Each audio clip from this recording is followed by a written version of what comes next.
یہ پرانے شہر کی بات ہے جہاں گلیاں اتنی تنگ تھیں کہ دو آدمیوں کے کندھے آپس میں چھو جائیں۔ وہیں ایک پرانی مسجد تھی۔ اس کی پچھلی دیوار کے پاس ایک ٹوٹا ہوا چھوٹا سا آنگن تھا جہاں اکثر سناٹا اور سرد ہوا ایک دوسرے سے باتیں کرتے۔ اس آنگن کے ایک کونے میں ایک پھٹی رضائی میں لپٹا ہوا ایک لڑکا ہر رات نیند اور بھوک کے درمیان جنگ لڑا کرتا تھا۔ وہ تھا عارف، عمر بمشکل 16 برس۔ اس کے سر پر نہ کوئی چھت تھی نہ کوئی پرسان حال۔ ماں باپ دونوں بہت پہلے اس دنیا سے جا چکے تھے۔ ان کی چھوڑی ہوئی بس ایک پرانی ٹوپی اور ایک دعا اس کے پاس رہ گئی تھی۔ عارف کا بستر زمین تھی اور آسمان اس کی چادر۔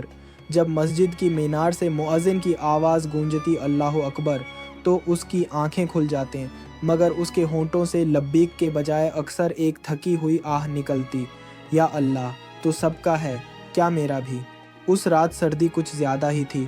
ہوا میں دھواں، آسمان پر بادل اور اس کے دل میں سوال۔ وہ اپنی پھٹی رضائی کو بدن کے گرد لپیٹے بیٹھا تھا، مگر ہوا اس کے کپڑوں کی درزوں سے اندر گھستی جا رہی تھی، جیسے تقدیر خود اسے آزما رہی ہو۔ مسجد کے امام صاحب کی کھڑکی سے آنے والی روشنی اس کے چہرے پر پڑتی اور اس میں ایک عجب سی چمک دکھائی دیتی، وہ چمک جو کسی تڑپتے دل میں امید کی آخری لو ہوتی ہے۔ عارف نے گھٹنوں پر سر رکھ کر آہستہ سے کہا، ہر دن مزدوری ڈھونڈتا ہوں مگر کام نہیں ملتا، ہر رات تجھ سے بات کرتا ہوں مگر جواب نہیں آتا، کیا میں تیرا بندہ نہیں، یا میری آواز تجھ تک پہنچتی نہیں؟ اس کی آواز ہوا میں گھل کر مسجد کی دیواروں سے ٹکرائی، جیسے خود وقت اس کی پکار سن رہا ہو۔ اس لمحے وہ صرف ایک یتیم لڑکا نہیں تھا بلکہ ایک انسان تھا جو اپنے رب سے جواب چاہتا تھا۔ رات گہری ہوتی چلی گئی، مسجد سے نمازیوں کے قدموں کی چاپ مٹ گئی، بس عارف اور سردی باقی رہ گئے۔ بھوک سے پیٹ میں درد اٹھا، وہ درد جو سردی سے بھی زیادہ کاٹتا ہے۔ اس نے اپنی پھٹی ہوئی تھیلی ٹٹولی، بس چند سوکھے ٹکڑے تھے روٹی کے جو کسی رحم دل نے پچھلی شام دیے تھے۔ اس نے ایک ٹکڑا اٹھایا مگر گلے سے نیچے نہ اترا۔ آنکھوں میں آنسو بھر آئے۔ اس نے آسمان کی طرف دیکھا، وہی آسمان جو امیروں کے سر پر بھی تھا اور اس کے سر پر بھی۔ یا اللہ تو سب کو رزق دیتا ہے، تو پھر میں تیرے در سے خالی کیوں ہوں؟ اس کی آواز ٹوٹ گئی مگر نگاہوں میں شکوے سے زیادہ تڑپ تھی۔ آہستہ آہستہ نیند اس کی پلکوں پر اتر آئی، وہ نیند جو بھوک اور سردی کے بیچ مجبوری سے آتی ہے۔ مسجد کی دیوار سے ٹیک لگا کر وہ سو گیا۔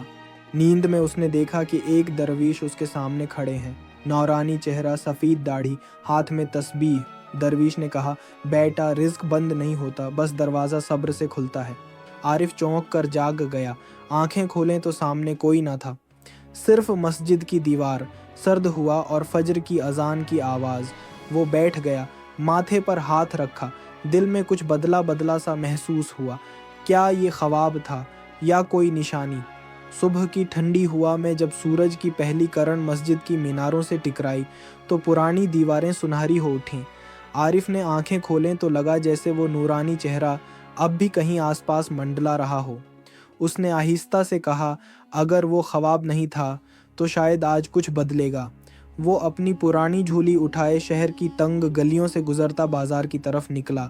وہاں دکانوں کے شٹر آدھے کھلے تھے، دکاندار نماز سے لوٹ رہے تھے اور ہوا میں تازہ روٹیوں کی خوشبو تھی، مگر عارف کے حصے میں بس وہ خوشبو ہی آئی۔ کچھ دیر بعد وہ مسجد کے سامنے والے پرانے برگد کے درخت کے نیچے جا بیٹھا۔ ایک کونے میں اس نے ایک بزرگ کو دیکھا، سفید داڑھی، چہرے پر نور، ہاتھ میں تسبیح۔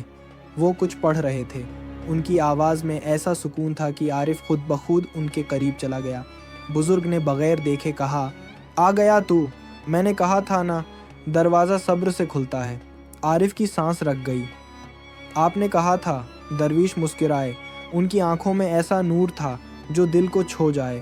انہوں نے اپنی تھیلی سے ایک روٹی اور تھوڑی دال نکالی اور کہا، بسم اللہ کہہ کر کھا لے بیٹا، بھوک صرف پیٹ کی نہیں ہوتی، ایمان کی بھی ہوتی ہے۔ عارف کی آنکھوں سے آنسو بہہ نکلے۔ اس نے بسم اللہ کہہ کر کھایا اور پہلی بار اسے لگا کہ وہ کھانا نہیں، نعمت چکھ رہا ہے۔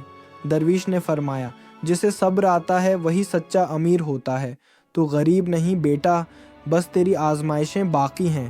عارف نے آہستہ سے پوچھا، مگر حضرت اللہ نے مجھے اتنا اکیلا کیوں رکھا؟ درویش بولے، کیونکہ جو اکیلے چلتے ہیں وہی راستے کا مطلب سمجھتے ہیں، بھیڑ میں چلنے والے تو بس منزل دیکھتے ہیں، سفر نہیں۔ عارف کے دل میں کچھ پگھل گیا،